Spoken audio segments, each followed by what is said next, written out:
I'll primarily try to share with you uh, what is actually transportation engineering, mm, and why transportation engineering to be studied as a part of civil engineering curriculum, and also our plan of lectures, and uh, how actually in this whole semester, or to be more precise, in this your program of civil engineering for the last 4 semesters that you have, being in the third year first semester, how actually different courses of transportation engineering uh, are there in the curriculum, and how they will actually be covered. So, to begin with, first of all, what actually is transportation engineering, and what actually we try to study here under this domain of transportation engineering. Because transportation, if we think of going out of our domain of the civil engineering, this is basically one of the most natural instinct of every living being, that is movement. Movement from one location to another location. Now, all the living creatures, animals, birds, insects, the the creatures in the water, we the human being, or even the micro level creatures like microorganisms, and also normally not so moving living objects like trees and plants, they all have their own transportation mechanism.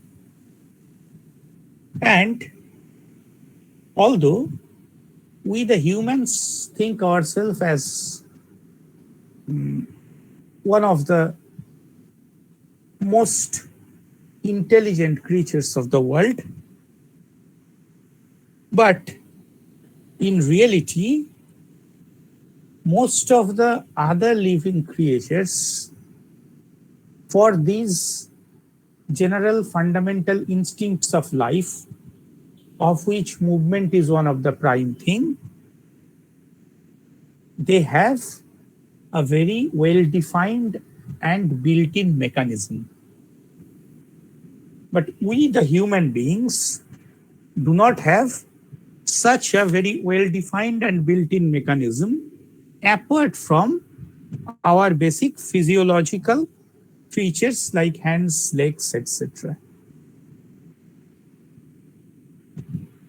But only moving from one location to another location by walking or running, that is, by using the feet,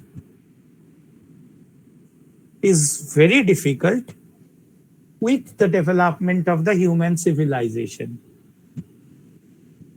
The main difficulty that comes across is the speed.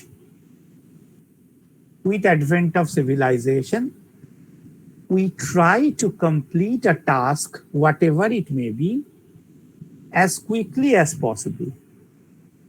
And moving from one location to another location is a similar task, where one of our prime objective is to complete this task as quickly as possible. But unfortunately, our general physiology do not permit us to move from one location to another location very quickly. We are one of the slow movers in this world. In order to overcome this challenge, the human, unlike the other creatures, started using their knowledge, their technological knowledge, and started developing different modes of transport. And also, the human, for their civilization requires not only their own movement, but also the movement of different kind of inanimate objects, conventionally known as goods. And we also started developing artificial means for movement of goods. Thus, there are two types of movements directly associated with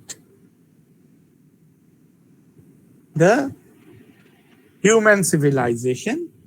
One is the movement of the people, and the other is the movement of the goods. Both of these two are managed by technological solutions. And this transportation engineering is that part of the technological solution for movement which involves some kind of construction, planning, and management activities.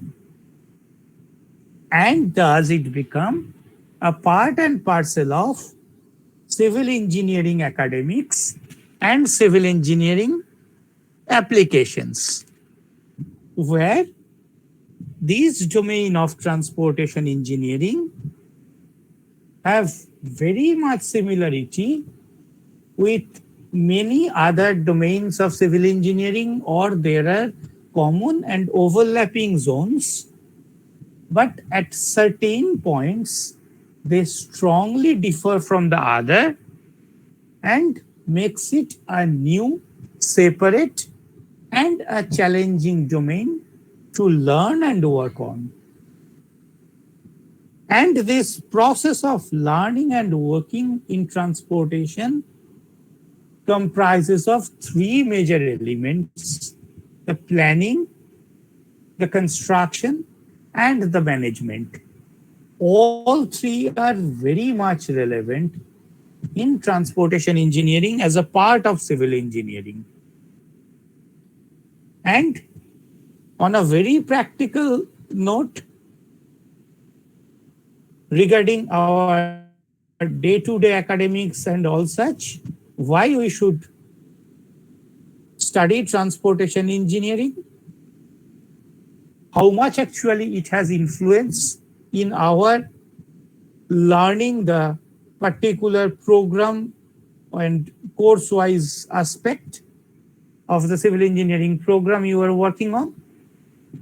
Regarding the civil engineering program you are enrolled to, this domain of transportation engineering contributes to 2 regular theoretical papers, 2 practical papers, 2 regular theoretical papers, each contributing to 100 marks, 2 regular practical papers, each contributing to 50 marks, and 3 elective courses contributing to 100 marks each, and 1 elective project work contributing to 100 marks. This is the whole contribution or domain of transportation, of which at present we are starting with the basic level, the first level of the subject at Transportation Engineering 1.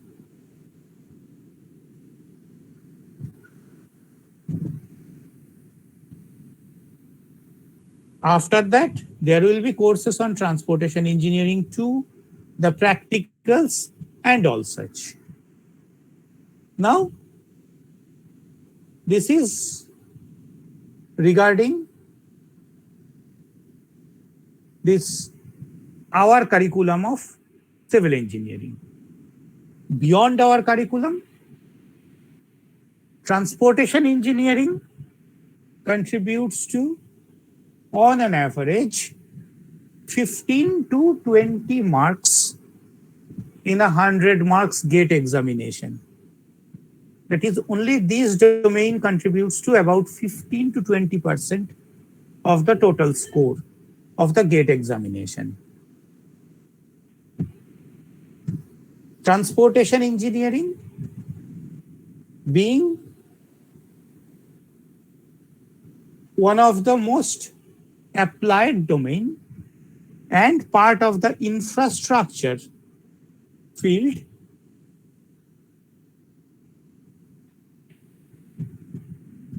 thus directly connected with the government projects which are normally being monitored by the government agencies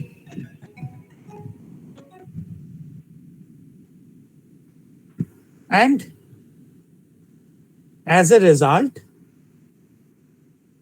as a large and wide scope in the government jobs and the different examinations related to the government jobs.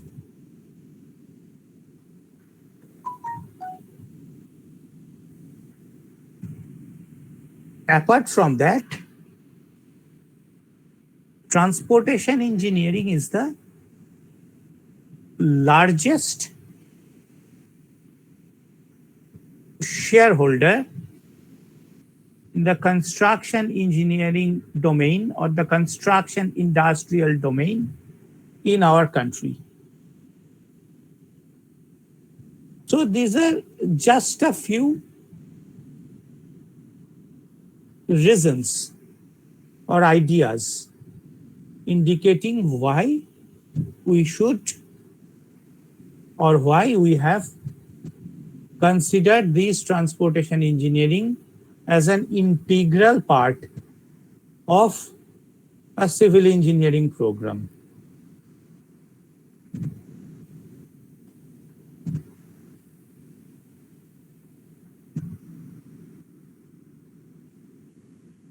Now, let us move on to what actually we are going to study under this transportation engineering 1. On a detailed scale, we will later learn what actually is transportation engineering and what we will study in the whole domain of transportation engineering.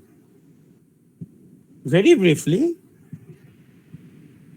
different types of movements that are associated with, as I have mentioned, human being and goods are connected with different domains of the transportation. We can move from one location to another on the surface. Those are called surface transportation.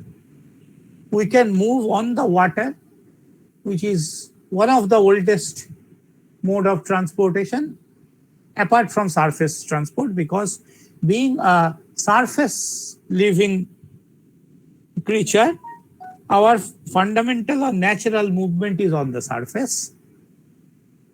But human civilization from the age-old times have used the water transportation for their movement or the movement of goods. In the books of history also we have studied that most of the human civilization were developed on the bank of the rivers. Now, our main course curriculum focuses on surface transportation. Two major of them, highway or roadway and railway. This particular program and this particular course of transportation engineering 1 is mainly a course on highway engineering, where we will start from the fundamental planning aspect, and then move on step by step to the design aspect. Beyond the design, there are constructions and management. We will touch very briefly on the construction, but those construction and management aspects are mainly under the purview of the optional elective courses, as I have mentioned. So, for our course, this particular semester of transportation engineering, it is grossly being divided into two components. One is highway engineering and the other is pavement engineering. The structural element of the highway is called the pavement. And a very important thing, what we conventionally knew as the meaning of highway is not exactly what is technically the meaning of highway as a part of highway engineering. We normally consider the roads of good quality, catering high-speed traffic, going from one location to another location, quite a distance apart, and we consider those as the highways. I think if we go beyond our classroom domain, we are familiar with the terms like national highways, state highways, etc., connecting to different aspects. Now, in a true sense, in an engineering terminology, highway doesn't only mean a road of high quality connecting far away places, catering high speed traffic. Not like that.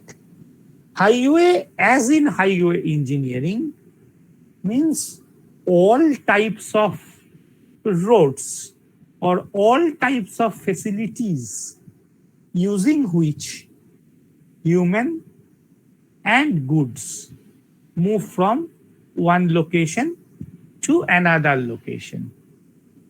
Thus, the road just beside our house, the road connecting our house to the local market, the road within our university campus, starting from all of these to a road connecting the city of Calcutta with the city of Delhi, or going cross country from one country to another, or going cross continent, connecting one point in the continent of Asia to another point of the continent of Europe, all are under the purview of highway engineering.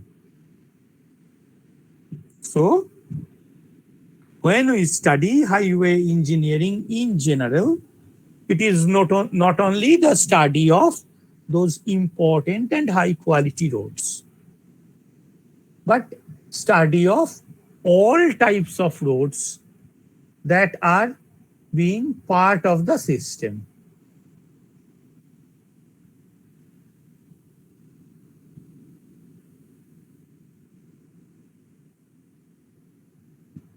Now, when we say study of all types of roads that are being part of the system,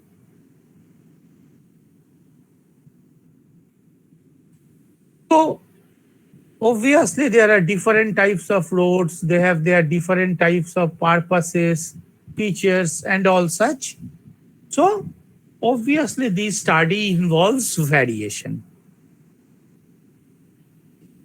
Now our discussions thus will primarily be on two aspects.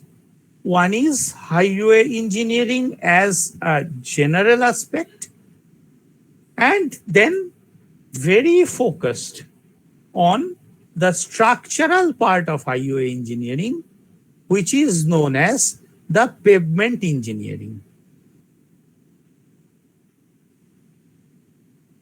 Now, this structural part of highway engineering will come later.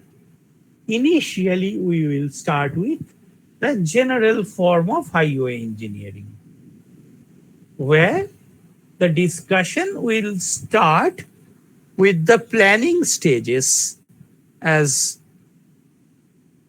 known as the highway development and planning, for studying the different types of the transportation systems, not only highway, but all types of transportation system, and the role of them and the role of highway in between. That is, this is basically the brief introductory part. And then that will be followed by the general highway planning. Now, when we will go into the detail, we will see that this planning and subsequently the solutions aimed at the planning for transportation engineering, this actually contributes to the most challenging part. And this is where the transportation engineering segment strongly differs from other fields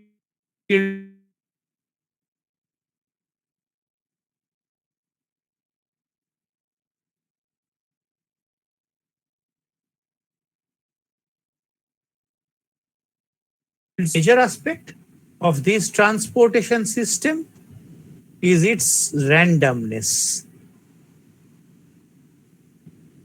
The transportation is such a part of engineering where a solution is being developed for certain users without ever being privy to the knowledge who the users will be, and also facing the challenge of the users'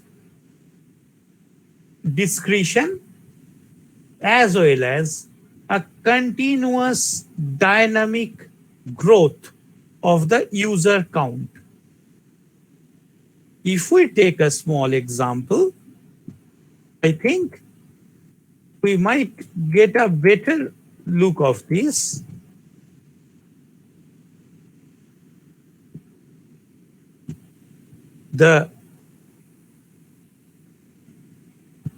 Suppose as a civil engineer, we are thinking of planning for construction of a house.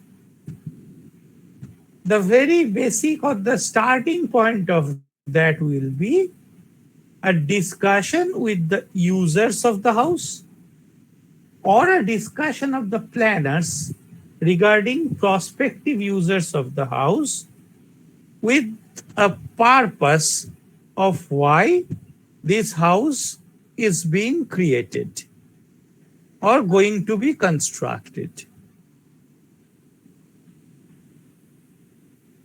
Now, if it is the same thing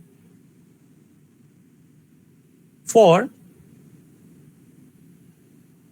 a transportation segment, for a transportation segment, a road, when constructed, can be thought of that it will be used for a specific purpose by a particular group of people. And the idea of the planning can start with some basic idea of the users.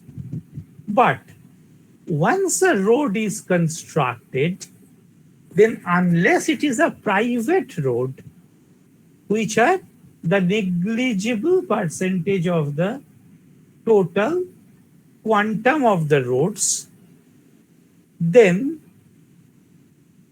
anybody can use the road, and each and every individual human being have a different mindset, so they will use the road differently, or under the same situation they may act differently. The challenge of a transportation engineer comes, first of all, in predicting or assessing by some way or other these variable characteristics of the road users, their behavior, and their action to a particular system. Secondly, these users are continuously growing. As the population is a continuously growing parameter, so with the population, even if we leave apart all other features that may influence in a growth of the transportation, only with the growth of the population, the demand of the transportation increases. So, a transportation engineer needs to play the role of multiple domain experts. First of all, he must be a planner working in the domain in such a way that they will get the idea of how the users will behave, who the users will be, and how this user count may change in future. And they must have to plan keeping in mind all these variables, which are absolutely random in nature. But he cannot give a plan or develop a plan for a solution randomly. Being an engineer, it is expected that he will provide a scientific solution based on mathematical knowledge. And the domain of mathematics which can work upon with random variables is the domain of statistics. So a transportation engineer, to begin with, must be a statistician up to a certain extent, depending upon what is your focus area, planning, designing, construction, or management. The requirement of these different subject knowledges differ. But overall, a transportation engineer must be statistician up to a certain extent. Then he must be able to configure the geometric aspects, including the aesthetic aspects of a transportation system. Normally, for other construction element, this geometric or the aesthetic aspects are taken care of by the architects or by the users based upon their different utilities. But here the transportation engineers need to work as aesthetic and geometric experts. Then a transportation engineer must work as a structural engineer to have a proper knowledge of the stress, strain, deflection, and associated activities of the transportation structure. Then he must be a structural designer to be able to design the structural element of a transportation system. That is the shape, size, thickness, material requirement for a construction. Then he must be able to know the construction aspects of transportation, including the evaluation, quality evaluation and maintenance aspect of the construction.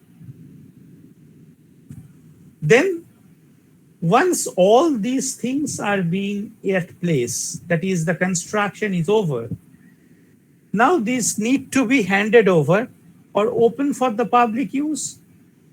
But the main problem is we being the transportation engineers do not know who the public will be.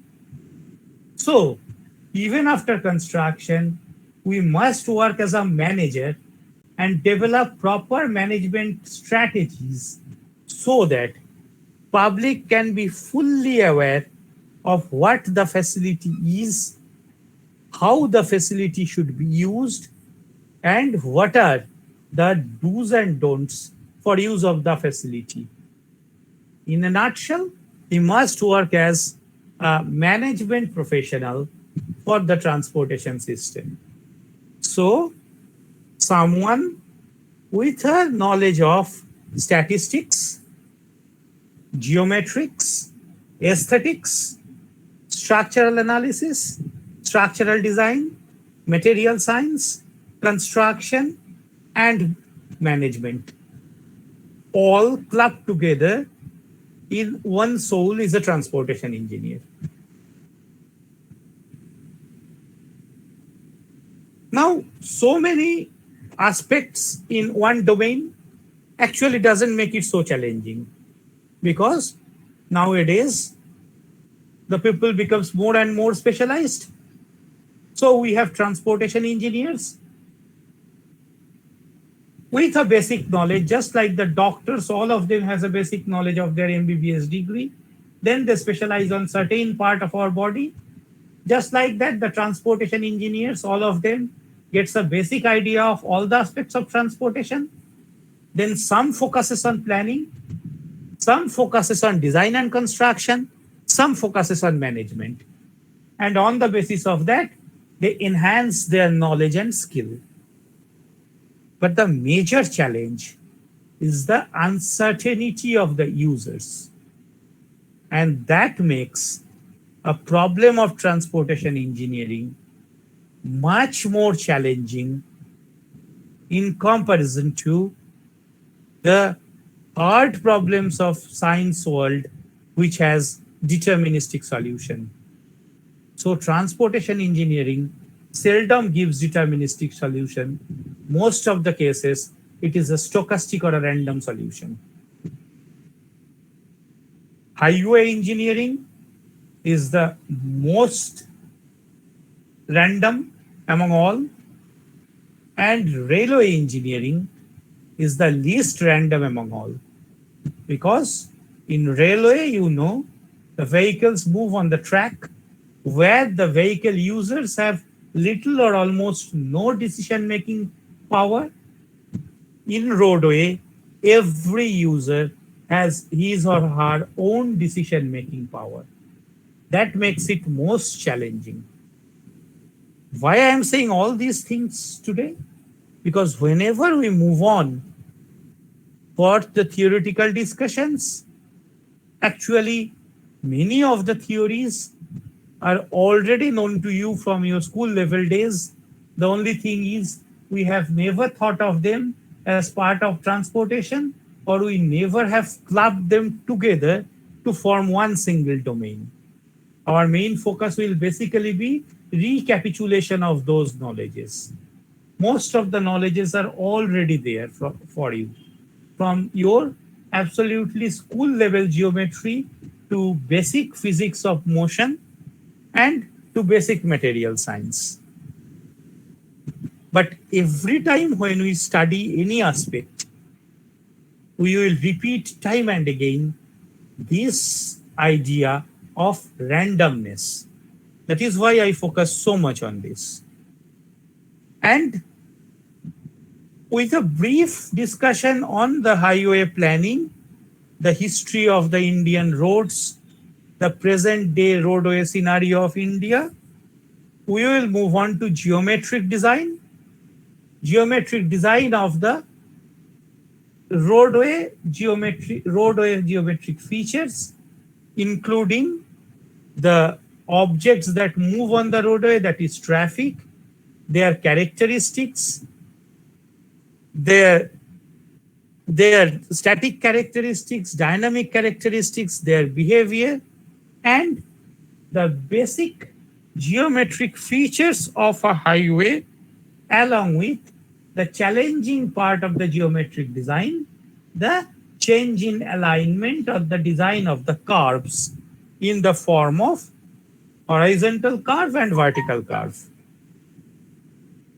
With this aspect, one half of transportation engineering is complete.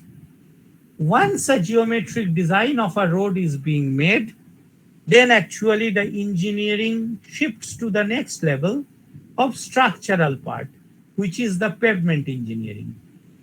And the structural part actually starts with the material, because although the stress, strain, and all these type of things or their behavior are almost material independent, not the numeric values, but the behavior and the behavior pattern, but the final construction and thus the structural design of elements strongly associated with the material. So the pavement engineering has two major groups. One is the idea of the pavement materials, the different types of materials that are being used as pavement construction, and the different types of pavements that are being constructed. This will be primarily our third module of the syllabus.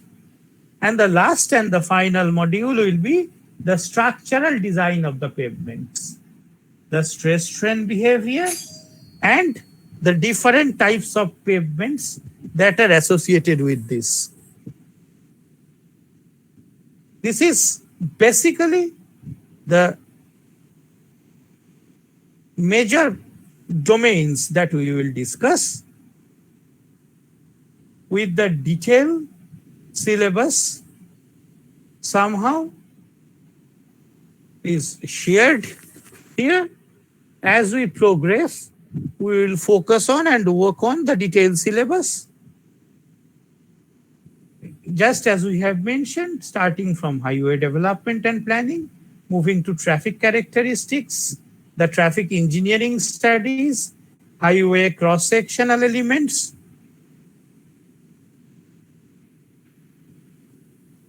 the design of the highway cross-sectional elements, the horizontal curves, their designs, highway drainage, followed by the pavement engineering domain with pavement and construction materials, different materials like soil, stone aggregates, bitumen, the bituminous mixes like this, and then design of the pavements, the stress strain characteristics, the flexible pavements design, and the rigid pavement design.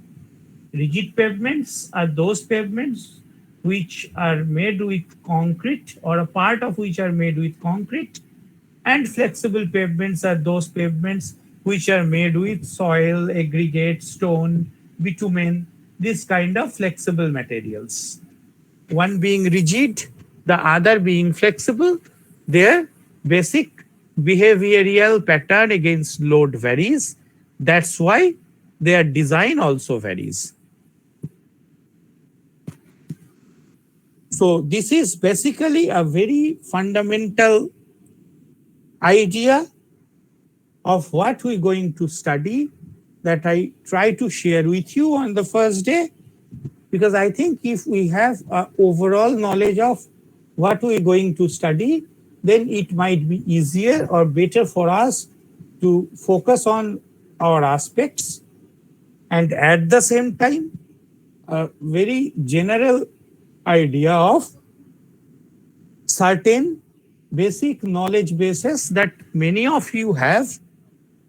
Don't bother about knowing that transportation requires idea of statistics, transportation requires idea of material science.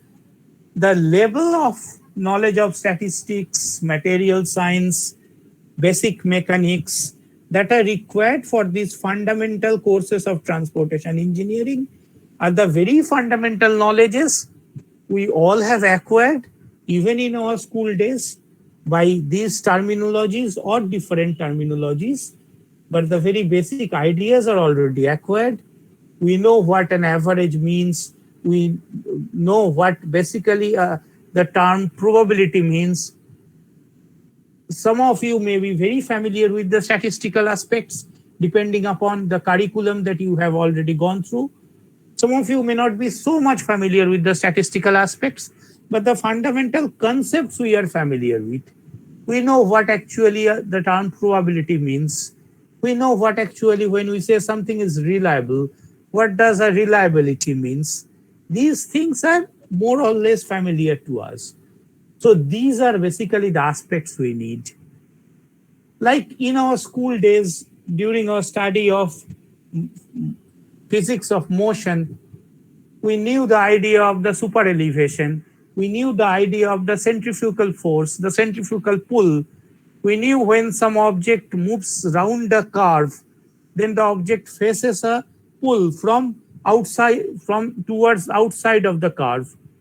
At the same time, we know that there are certain ways how actually these are being taken care of. But these things are all part and parcel of the whole system. And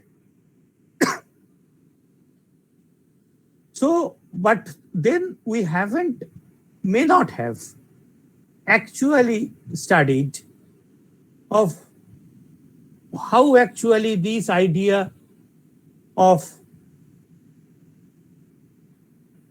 this centrifugal force, how actually they affect in actual road design.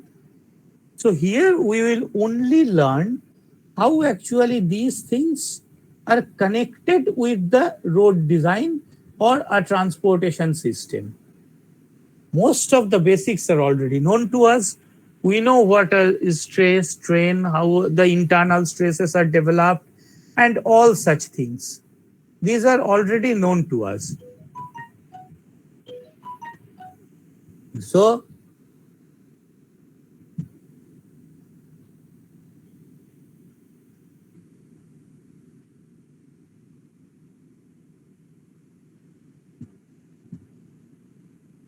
here we will try to basically connect our different knowledges to this domain knowledge of transportation engineering.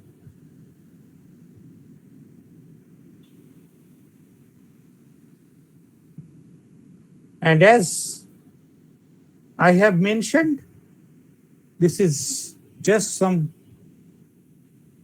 ideas to share with. No, our very convention of civil engineering mostly focuses on structures, constructions of buildings, structures, all like this. But on a very practical work, not only for the purpose that I am here responsible to give you the knowledge about transportation, but the reality is the transportation is the largest sector for job, and obviously as job, so all associated domains connected with the civil engineering. I think many of you must be aware that Indian Railways is the largest employer of our country. And one of the fundamental aspect of Indian Railway is the railway engineering part. Mainly there are three aspects: the instrumentation, electrical and electronics parts associated with the railway, the automobile engineering part associated with the railway, and the civil engineering part known as the railway engineering part.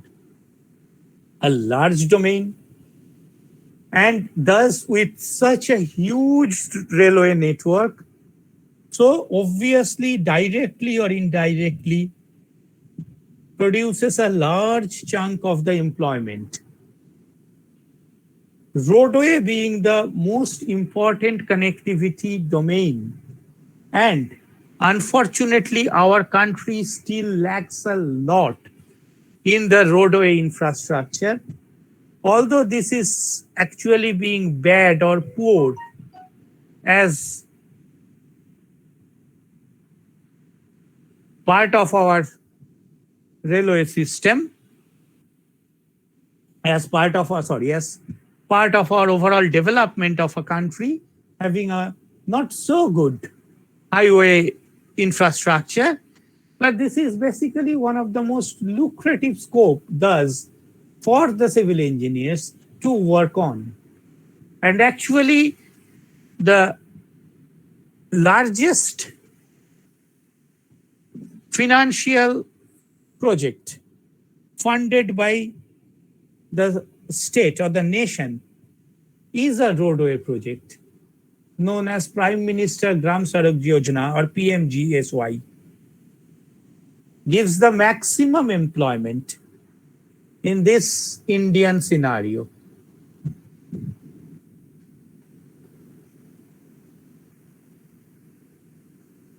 And this actually, along with that, with the advent of time, there is always this idea of quantitative and qualitative development of the roadway system. And with quantitative and qualitative development of the roadway system,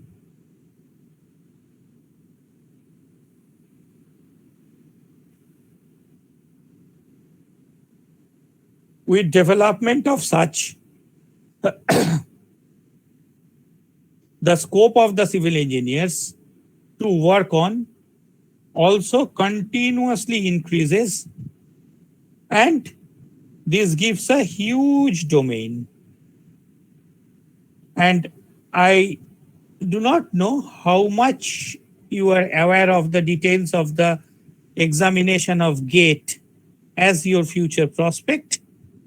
I think you are aware. If you are not so aware, on any free time, we can also discuss over that. But this is probably, if not the most, but should be one of the most priority for all the engineers in the undergraduate level. And to my belief, the most important priority for the civil engineers. Because this examination of GATE is not only the gate or the pathway for higher studies as of today, but this is also the only way of going into a certain domain of civil engineering industry. Along with that, most of the engineering services in the government level, starting from the state level to the most coveted engineering service level, more than half of that actually are transportation centric works. Transportation centric or water resource centric. Now, it is a very hard and cruel fact that the conventional educational curriculum of civil engineering neither centered on transportation nor on water resource field, but in practical aspect and in a developing country like ours, these two are two most important domains for work on. And from a very common sense, I think you can understand that as soon as the government pumps the maximum amount of money on a domain, then the private sector also has the largest stake on those domains. As a result, overall, the job, the governance, the planning, the management, there is a huge scope in the domain of transportation engineering. But does it require only specialist transportation engineers? To be precise, no. A general civil engineer in most of the cases is sufficient for those industries. But when you will be there, if you have a better knowledge, or if you can stay one step forward to your peers in your future life regarding the basic knowledge, then that will definitely help you to put the next step on a better way than those who do not be at par with your knowledge. So this is basically why, being the civil engineers, we need to study different aspects. And my take, obviously, for completing this degree, for going through the conventional system of education, examination, and all such, you must have to study all the subjects and all the subjects equally. But end of the day, keeping a larger goal in front, where you want to see yourself 5 years after passing out, after getting graduated, my idea is try to learn and be the best in all the domains, but try to be more focused and emphasized on certain domains which you think suits you as well as have higher demand. Now, I can share with you regarding the demand or the requirement and those part, and you are mature enough to try to find out how much one aspect suits you with respect to the other. And on the basis of that, my take, being in the third year you are already in, so start focusing not only on the third year first semester, but sometime on the mid of the year 2023, when you will be graduating and going out from this protected domain of academics to a much more competitive domain of either the higher studies or the industry. Both of those two are much, much competitive than this domain of academics. So this is basically for being the first day. I think I have almost continuously talked for 1 hour or so. It is not the factor that I have talked with 1 hour or so, but being the first day, and as it is unfortunate that for most of the subjects, our syllabus is too heavy in comparison to the contact time that we have. So many of the times we do not have any scope of proper interaction, what I think should be there in a professional study like engineering. And more unfortunately, the external factors force us to remain physically separated, forced all of you to be physically separated from an engineering study environment to your home environment, which in reality can never ever be a proper replacement of a hands-on engineering study. Engineering itself is a hands-on application. So this is actually where engineering differs from its background science. But unfortunately, the present situation diverts all of us from being truly engineers. So my suggestion to you or request to you that with this limited resource, try to be as much interactive, or try to get the knowledge as much possible from this distant learning method. Obviously, engineering, distant learning is not a good teaching learning process for engineering, but at present we do not have any other option. We surely hope that in the next 1.5 years that you have in your course, I am leaving out the few months of these semesters which are left, because I cannot see any prospect of we having the chance of meeting each other over the desks and boards. But we hope that in the next 1.5 years, it will not be the situation like this. You will get the opportunity of the true engineering environment. But till then, from my aspect, if you have any kind of query, be it connected with this domain of transportation or not, be it a general query, be it like your prospects, your future, or whatever you feel you can discuss with myself, you are free. Even if you have anything to ask, you can ask now or at any point of time. Obviously, we can discuss. And I have a little bit of knowledge of being in the industry, a little bit of knowledge of being in the construction field, a little bit of knowledge working in the planning sector, a little bit of knowledge in the consultancy, a little bit of knowledge in the higher studies, academics, and also teaching, learning. So whatever is my take, I can share with you if you want. And so with this, you are absolutely free to discuss or talk or ask anything. So from my point of view, this is all for this introductory part. I have put all these things on record.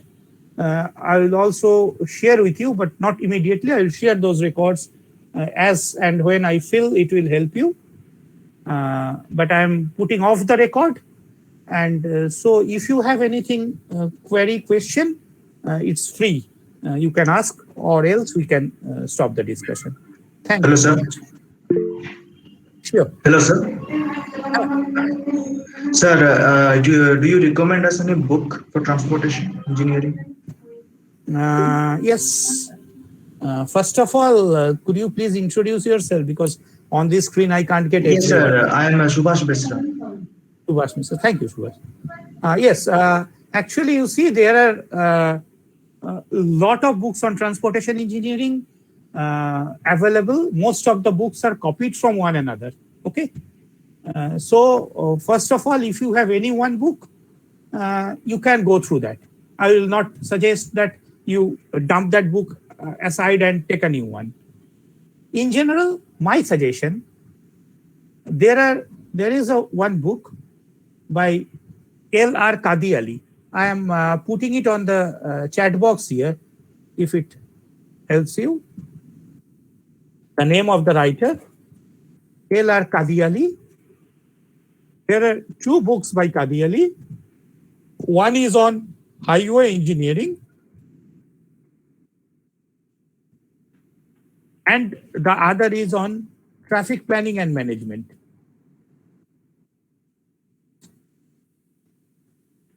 At present, the book on highway engineering, if you can get any access to it, or if you can get it, you can go through that. This is quite a book, good book, and one of the mother book in this domain of transportation engineering. Many of the books are basically being verbatim copies of this book by Professor Qadi Ali. And as I have mentioned, any other book is sufficient. I actually has no reservation. If you study from all available sources, there are quite a good number of NPTEL lectures arranged by our peers from IITs. You can always go through them. No problem with that. I actually have no such reservation because I feel that being a teacher, I will try to actually share with you basically the fundamentals and the answer of different questions starting with why. Because remembering the formula and reproducing those formula and their applications, I know you are very good at.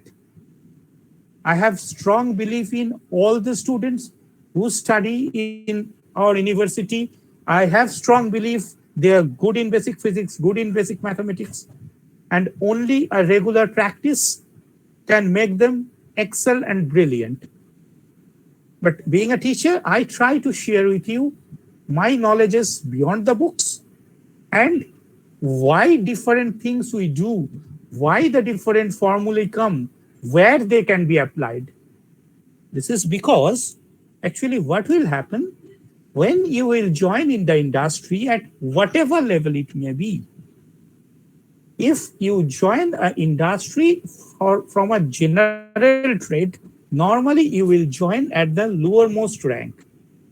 As soon as you are specialized, you are actually joining at a higher level where you have to command or you have to control over a large number of people who, first of all, maybe twice of your age and maybe twice of the field experience to yours.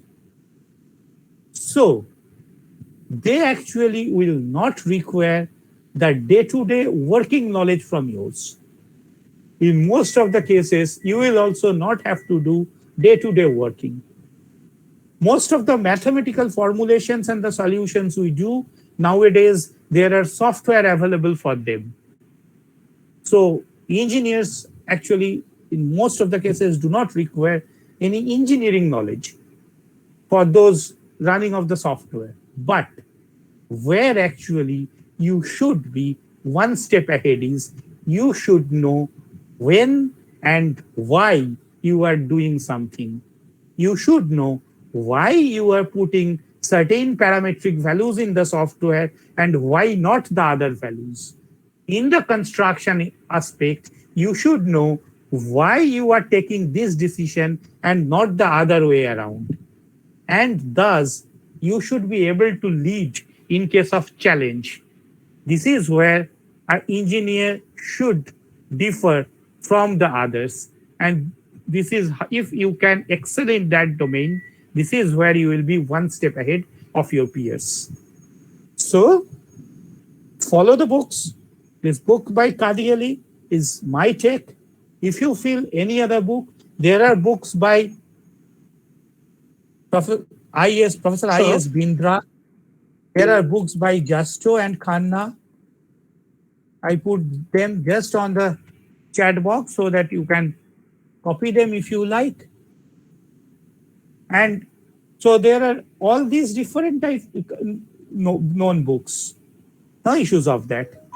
And when we will go into the pavement design aspect, it will be fundamentally the Indian codes, Indian standard codes. So there the books have very little relevance. And as I have mentioned, you can go through the lectures of NPTEL, any other course materials available anywhere. I do not have any reservation. If you have, and my request, if you find there is anything contradicting between what I am saying and what you have learned, or what I have said once and you have learned now, feel free to put it on. We can discuss and we can try to reach a consensus. Anything else?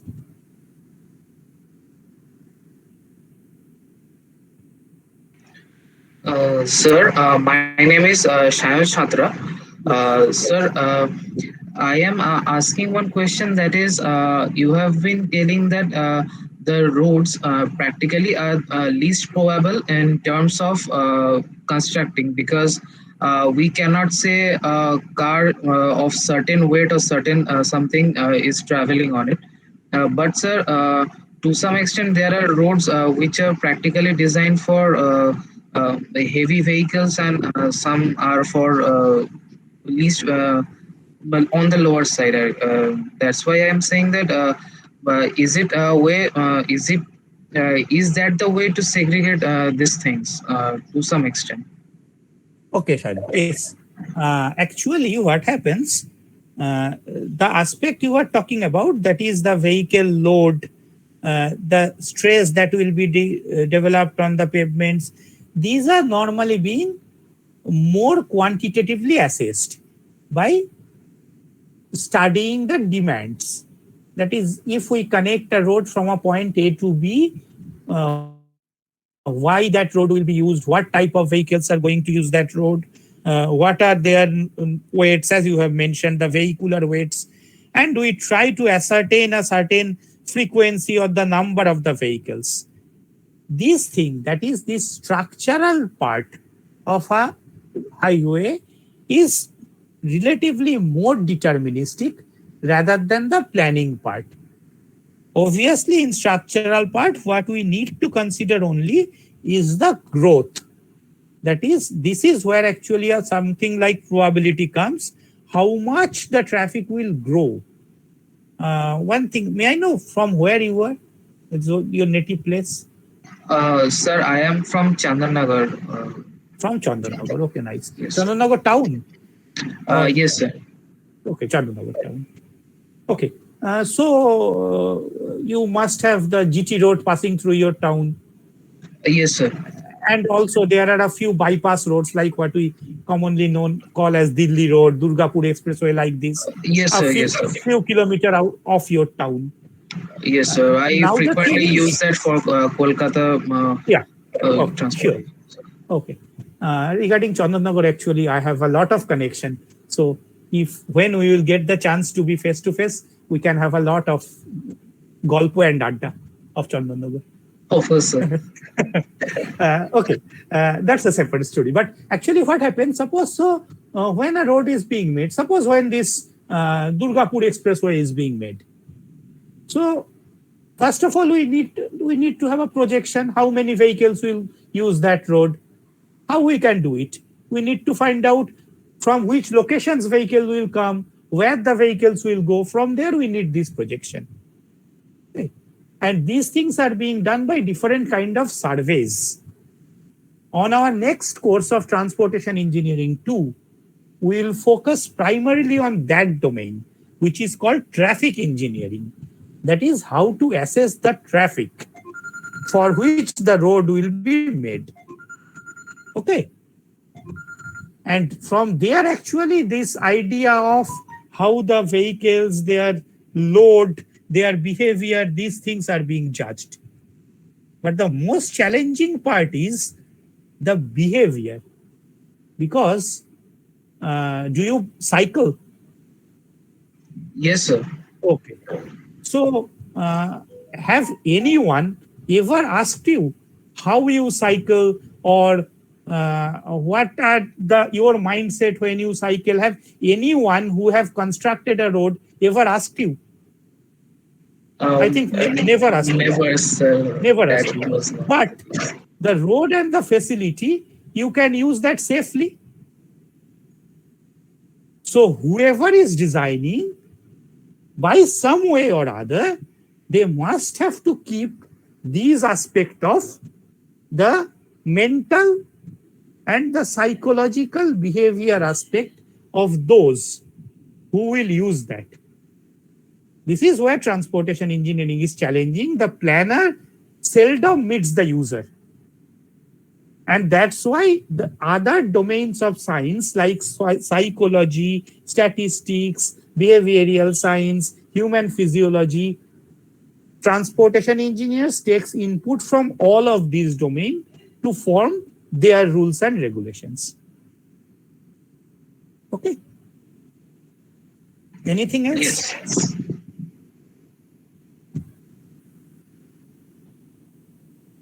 Anything else from anyone?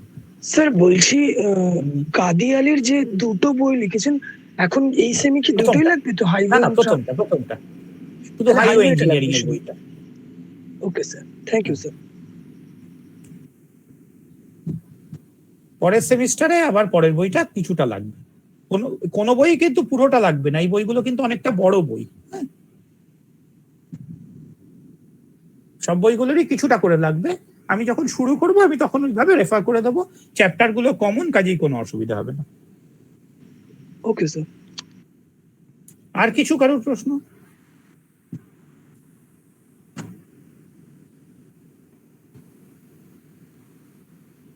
ওকে, তা না থাকলে thank you very much. আজকের মতো আমরা close করছি। Close করার আগে আমি আরো একবার বলছি, for all of you, whether you have planned it or not, keep the examination of GATE as your topmost priority.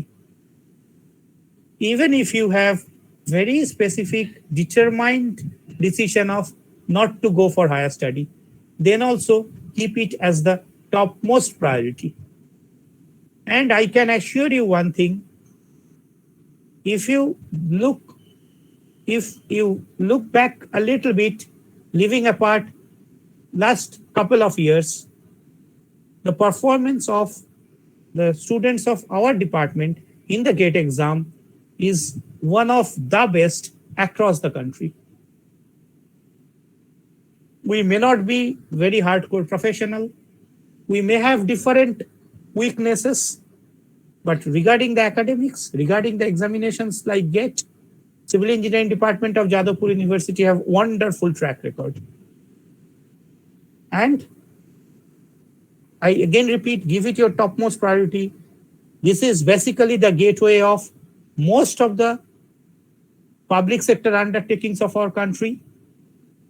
This gives you the first real field of competing with civil engineers across the nation, competing with the best of the civil engineers across the nation. Whether you go for master's degree or not, and even if you aim at something higher, then also master's degree can be one of the stepping stone for that, which may not be the last stone. And those who have strict focus on directly going to any kind of job, make yourself prepared with beyond the classroom qualities, which are known as soft skills. Most importantly, your attitudes, your presentation skill. Many of you might have, I'm quoting, might have, I'm not sure, might have a thinking that I am not so good in English. First of all, drop that thinking absolutely off your mind. Whether you have studied in English medium or not, have almost no impact. Personally, I myself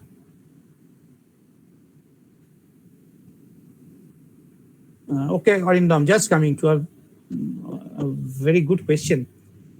It will actually be my question to the class when I will go into the geometric design aspect.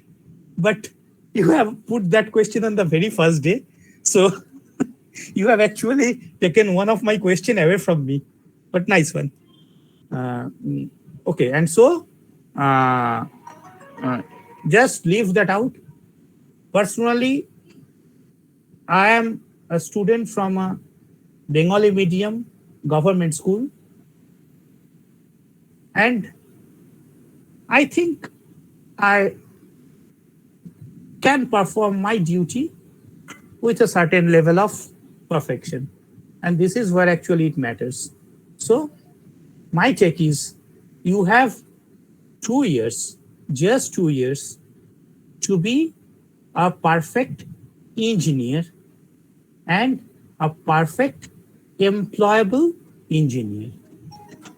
Along with your regular classes and study materials, parallelly, try to build that. And if you think you need any kind of advice or guidance or help, again, feel free to contact anyone in the department. Well, with this, just as Arindam has put one question, I don't know why, first of all, why haven't you unmute yourself and asked that? Why have you put it on the chat box? I don't know.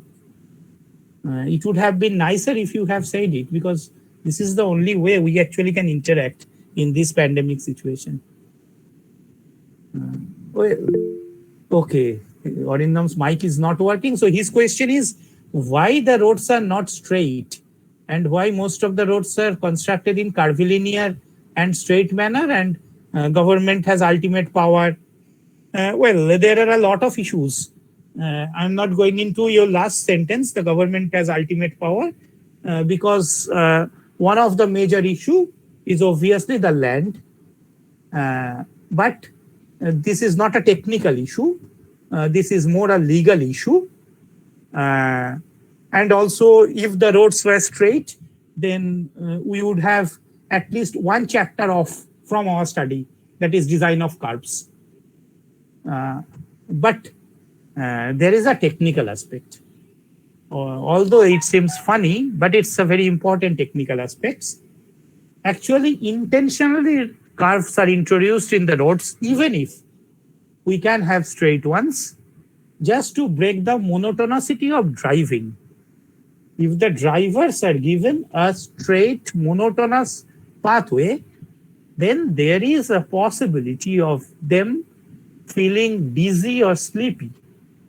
And accident due to non-attentiveness of drivers as they feel tired, dizzy, or sleepy is one of the most common cause of road hazard.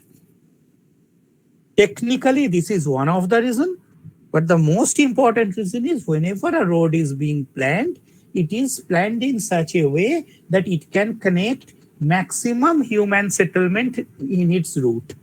So since all the settlements are not placed on a straight line, so roads are also made curve. Okay, so any more questions? Or if there is nothing more, we can leave now.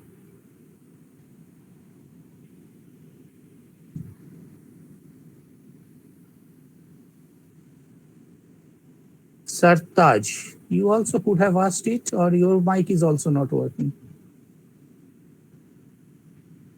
Actually, this is not like that road is designed to cover most of the rural area or developed area.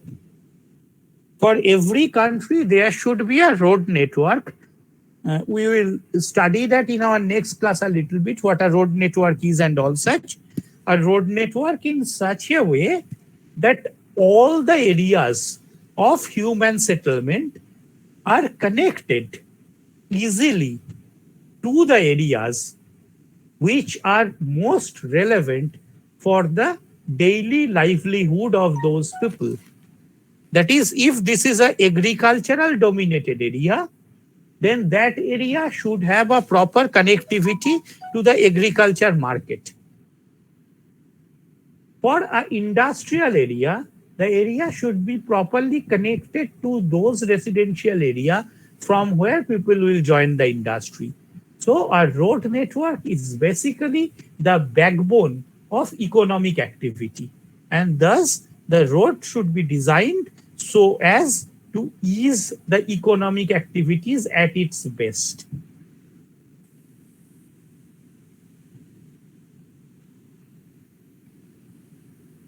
Okay, anything else?